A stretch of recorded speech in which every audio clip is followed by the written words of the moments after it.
ये क्या कहा जाता है कि साहब पहले यूरोप वालों ने हमको बताया धरती गोल है, जबकि मैं किसी के भावना आहत नहीं करना चाहता, पर लिखा तो वहाँ किताब में आज तक है कि धरती चपटी है और धरती स्थिर है। खैर कोई बात नहीं। हमारे यहाँ ज्योग्राफी को हिंदी में क्या कहते हैं, तो नाम से ही गोल है, मतलब कहीं कोई संदेह ही नहीं है कि गोल था। दूसरा, आपने वाराह अवतार देखा होगा, तो वाराह के दांत में फंसी हुई धरती गोल है कि चौकोर है, तो सदैव से गोल है। उसके बावजूद हमें समझाया जाता है कि गोल धरती है, ये उन्होंने हमको बताया। कलकत्ता के पुलिस कमिश्नर को मार दिया गया और वाइसराय हार्डिंग के ऊपर बम फेंक दिया गया था। कभी आप कल्पना करें जरा उस सरकार की कि वाइसराय पे बम, असेंबली में बम, पुलिस कमिश्नर की हत्या, खजाना लूट गया, शस्त्रागार लूट गया, सरकार तो हिल गई होगी। उनका बेचारों का कोई योगदान ही नहीं था, सारा योगदान एकमेव था।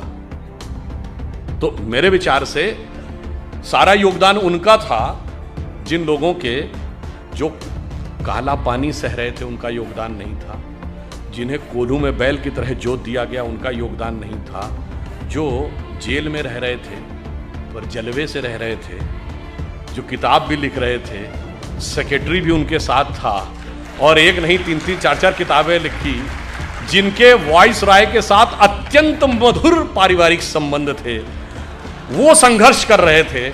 ऐसा अद्भुत इतिहास जो हमारे यहां बताया गया है। तो एक बार मुझे याद है कि एक टीवी डिबेट हो रही थी, तो उसमें यह हुआ कि अमेरिका ने मदद पाकिस्तान को रोक दी। तो वो पाकिस्तान की तरफ से एक पत्रकार महोदया बैठी थी, उन्होंने कहा जी आपको मदद की ज़रूरत होगी, हमें मदद की ज़रूरत नहीं है। तो हमने कहा जी हम अमेरिका से क्या लेते हैं ये इंपॉर्टेंट नहीं है, हम अमेरिका को क्या देते हैं। तो जैसा कि अभी वो बता रहे थे, गूगल का चीफ हमारा है, माइक्रोसॉफ्ट का चीफ हमारा है, पेप्सी की चीफ इंदिरा नूई इंडियन है, इससे पहले मास्टर कार्ड का चीफ इंडियन रह चुका है, सिटी बैंक का चीफ इंडियन रह चुका है, इतनी बड़ी बड़ी ग्लोबल कंपनीज के चीफ हमारे हैं। मैंने कहा आपके यहाँ भी बहुत सारे चीफ हैं, लश्कर तैयबा का चीफ है, जैश मोहम्मद का चीफ है, अलकायदा का चीफ होता है। मैंने कहा इतना बड़ा अंतर है कि हम 75 साल में कहाँ पहुँचे हैं कि अमेरिकन मल्टीनेशनल्स भारत में आती हैं टैलेंट हंट के लिए और अमेरिकन फौजें पाकिस्तान में जाती हैं टेररिस्ट हंट के लिए। कभी ओसामा बिन लादेन मारा जाता है एबटाबाद में, तो कभी पाकिस्तान के बॉर्डर पर अमन अल जवाहिरी मारा जाता है। और इतना ही नहीं, हम अमेरिका को सिर्फ इतना ही नहीं देते हैं। जैसा कि अभी मोहित जी कह रहे थे कि भाई मैं तो बिजनेस का व्यक्ति हूं, तो समाज, राजनीति, आध्यात्म, इस विषय पर तो मैं नहीं बोलूंगा। मैं तो बताता हूं कि बिजनेस और आध्यात्म का भी हमारे यहां कैसा कनेक्शन है। हम सब व्हाट्सएप यूज करते हैं, फेसबुक यूज करते हैं, तो उसका ओनर कौन है? Mark Zuckerberg. जो लोग आईफोन यूज करते होंगे पता होगा कि एप्पल का फाउंडर कौन था? Steve jobs. अब ये मार्क जुकरबर्ग ने खुद कहा कि एप्पल के फाउंडर स्टीव जॉब्स ने उनसे कहा था कि अगर जिंदगी में कभी इतना बुरा वक्त आ जाए कि तुम्हें लगे कि तुम्हारा कॉन्फिडेंस ही खत्म हो गया है, पूरी तरीके से हताश हो गए हो, तो ऐसा करना, भारत में जाना, वहां नैनीताल जिले में कैची में नीम करोरी बाबा का एक आश्रम है, वहां जाके तुम्हें एक नई ऊर्जा मिलेगी। और मार्क जुकरबर्ग ने कहा कि मैं आया, वो दौर जब आया और मुझे एक नया कॉन्फिडेंस मिला और जाके फिर मैंने नए सिरे से यह रचना प्रारंभ की।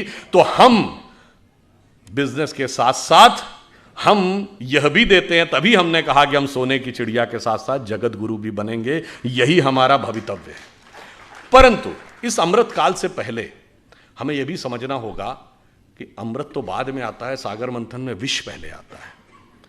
बहुत सारा विष हमारे दिमागों में भरा हुआ है। जो अभी उल्लेख किया गया कि प्रधानमंत्री जी ने 5 प्रण कहे, तो पहला प्रण क्या था? कि हमें विकसित राष्ट्र बनना। अब छोटी मोटी बात नहीं सोचनी, जिसके विषय मैंने बताया। दूसरा प्रण क्या था? गुलामी की हर चीज को छोड़ना है। और यह बात उन्होंने ऐसे ही नहीं कही। नॉर्मली सरकारें आती हैं, वो कहती हैं हमने इतने नए नियम और बना दिए। हमारी सरकार ने पिछले 8 साल में 1500 से लेकर 1800 पुराने नियम समाप्त कर दिए, जिनकी कोई जरूरत नहीं थी। और कैसे कैसे नियम? एक बार अमित शाह जी ने मुझे बताया कि जब वो गुजरात के गृह मंत्री थे, तो 1965 के युद्ध के समय क्या होता था कि पाकिस्तान अपनी तरफ से गुब्बारों के द्वारा कुछ पैम्फलेट्स भारतीय क्षेत्र में छोड़ देता था। उनका कहना था 2001 तक उसकी रिपोर्ट बन के आती थी कि इस हफ्ते कोई गुब्बारा या उसके द्वारा कोई पैम्फलेट भारत के क्षेत्र में नहीं लाया गया और उसके लिए भी ड्यूटी लगी रहती थी। ये उदाहरण है कि कितने रिडंडेंट यानी कालबाह्य नियम भी थे, उन सबको समाप्त किया। उसके बाद आगे बढ़े तो जो पुरानी चीजें हैं रिडंडेंट हो गई हैं, उनको समाप्त करने की भी जरूरत थी। पर हमारे मन में विष कैसे भरा रहता है, मैं आपको एक उदाहरण देना चाहता हूं आप ही के क्षेत्र से। यहां अहिल्याबाई होलकर जी का पुण्य स्थान है। आपने अहिल्याबाई जी का नाम किसके नाम पे पढ़ा? अहिल्या जी के नाम पे पढ़ा। हम सब ने वो कहानी सुनी, गौतम ऋषि की पत्नी अहिल्या थी, इंद्र ने आकर संपर्क स्थापित कर लिया, इसलिए वो पत्थर बन गई। फिर भगवान राम के द्वारा उनकी मुक्ति हुई। कितना गलत है, महिलाओं के साथ कितना अत्याचार होता था, यही दिमाग में भरा हुआ है ना। पर आप में से किसी ने कभी ध्यान दिया कि अहिल्या शब्द और गौतम शब्द और राम शब्द का अर्थ क्या है? अहिल्या का अर्थ होता है जिसे हिलाया ना जा सके। देखिए, ये सब हमारे अंदर की चेतना के द्वंद्व का प्रकटीकरण है। क्योंकि जब भगवान जन्म लेते हैं तो केवल एक सामान्य, उसे लीला क्यों कहते हैं, वो एक एक जून के जीवन की घटना हमारे अंदर की चेतना का एक प्रकटीकरण है। मन की वह अवस्था जिसे विचलित नहीं किया जा सके, जिसे जरा भी हिलाया ना जा सके, वह है अहिल्या। जब मन उस अवस्था में पहुंचता है। अहिल्या किसकी पत्नी है? गौतम ऋषि की। तम शब्द का अर्थ क्या है? अंधकार। गौ का अर्थ होता है जाना। जब आप अंधकार के परे चले जाते हैं और ज्ञान के प्रकाश का साक्षात्कार करते हैं, तब चेतना उस अवस्था में पहुंचती है जिसे विचलित नहीं किया जा सकता। यह गौतम और अहिल्या के पति पत्नी होने का अर्थ है। और इसमें एक और बात है, आपको नहीं पता होगा, यह अंग्रेजी का जो गो शब्द है ना, जिसका मतलब जाना, वो संस्कृत के गो से निकला है। यही गो शब्द का अर्थ है जाना। गौतम का यही अर्थ है, तम के परे जाना। 10 बार आया है रामचरितमानस में, गो गोचर लग जा मन जाई तो जानो माया भरमाई। मगर हमारे दिमाग में भरा है कि गो अंग्रेजी का शब्द है। हमारे यहां गोचर, ग्रहों की गति को गोचर कहते हैं ना। आज का गोचर, ज्योतिषी से पूछे, कहता आज का गोचर, ये सब गो शब्द जाने से बना है। अब इंद्र कौन है? इंद्र शब्द का अर्थ जानते क्या है? बहुत बार हम लोगों ने सुना, खूब हमारे यहाँ कहानियों में है कि जैसे ही कोई एक ऋषि तपस्या करने लगा तो इंद्र ने जो है अपना अप्सराएं भेजकर उसकी तपस्या भंग करने का प्रयास किया, क्योंकि इंद्र का आसन डोलने लगा। इसका क्या अर्थ है? इंद्र शब्द का अर्थ जानते क्या है? आपने ईंधन वर्ड सुना है? फ्यूल के लिए यूज होता है, सोर्स ऑफ एनर्जी। ये ईंधन शब्द इंद्रन शब्द का अपभ्रंश है। इंद्रिय शब्द इंद्र से निकला है। हमारी सारी सांसारिक इंद्रियों की जो सोर्स एनर्जी है, दैट इज इंद्र। और जब कोई तपस्या करता है तो इसका अर्थ क्या हुआ? वो इंद्रियों को कंट्रोल करने की कोशिश करता है, तो इंद्र का आसन डोलता है, यानी इंद्रियों की सत्ता कमजोर पड़ती है। तो बाय लॉ ऑफ इनर्शिया इंद्रियां सबसे ज्यादा तेजी से उसके ऊपर इनर्शिया बैक फोर्स मारती हैं। और वो सबसे ज्यादा किस पे मारेंगी?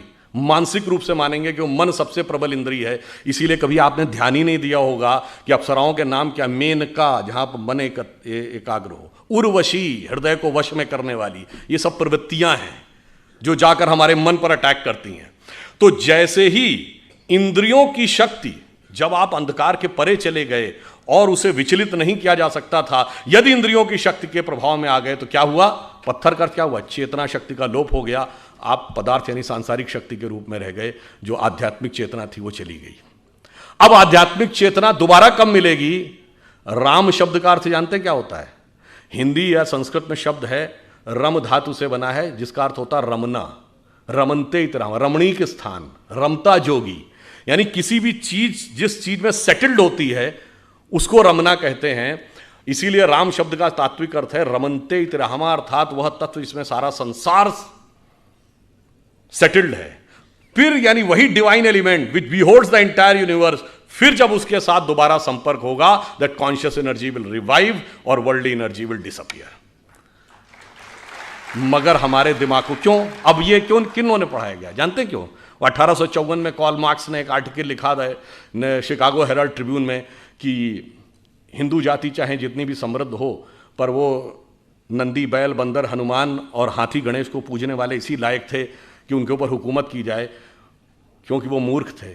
मान्यवर, हम मूर्ख नहीं थे, इतना समझने लायक बुद्धि आपके पास नहीं थी, क्योंकि आपने ना कभी भारत में आए, ना आपने भारतीय संस्कृति पढ़ी, ना आपने संस्कृत पढ़ा, और आपने कुछ नहीं पढ़ा, और उसके बावजूद बैठे बैठे व्याख्या दे दी। और मैं पुनः यह बात चुनौती से कहता हूं, किसी मार्क्सवादी ने वैदिक संस्कृत पढ़ी ही नहीं, जैसे कोई आईआईटी या इंजीनियरिंग कॉलेज में जाकर बीटेक करे नहीं और इंजीनियरिंग पे भाषण देने लगे, उसी प्रकार कोई मार्क्सवादी बताए उसने किस वैदिक गुरुकुल में जाकर वैदिक संस्कृत पढ़ी है और फिर वेदों पे कमेंट्री की है, अंग्रेजी में पढ़ के वेदों पे कमेंट्री की है।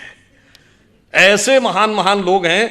और वो मैं उदाहरण बताना चाहता हूं, जब राम जन्मभूमि का मुकदमा चल रहा था, ये सुप्रीम कोर्ट की नहीं, जब Lucknow bench of Allahabad high court में चल रहा था, तो दोनों पक्षों से कहा गया कि आप अपने अपने इतिहासकार ला सकते हैं।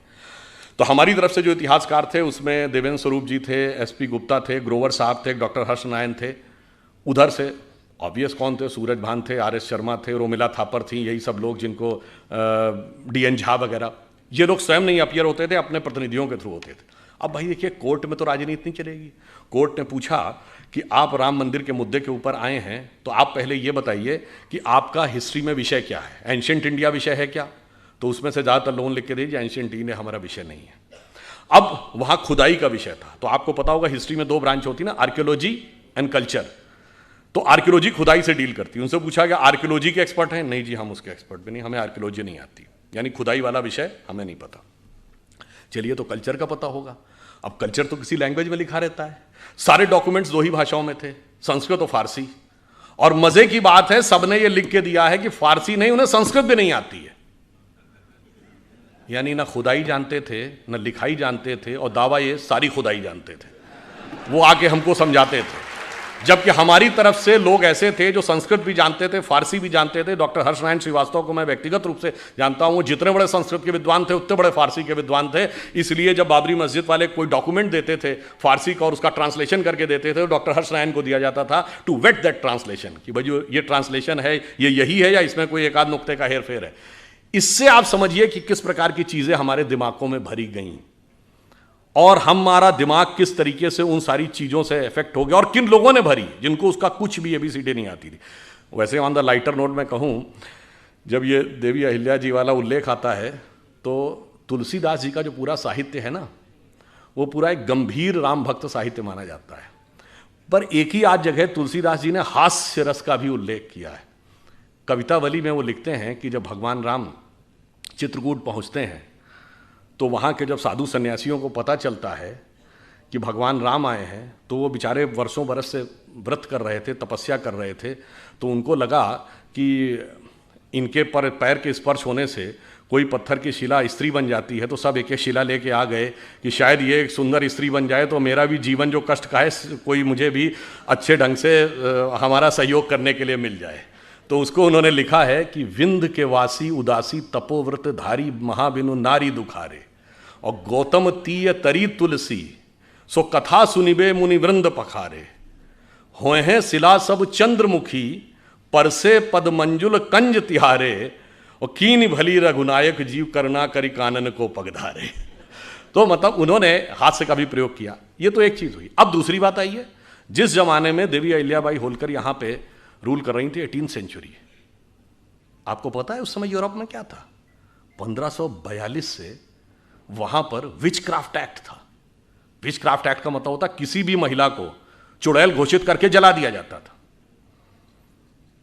और वो समय जब भारत में चाहे रानी अहिल्याबाई हो, रानी दुर्गावती हो, कित्तूर की रानी चेन्नम्मा हो, वो मध्यकाल का दौर, चाहे छोटे मोटे राज्यों की रानी अबक्का हो या रानी लक्ष्मीबाई हो, वो यहां शासन कर रही थी।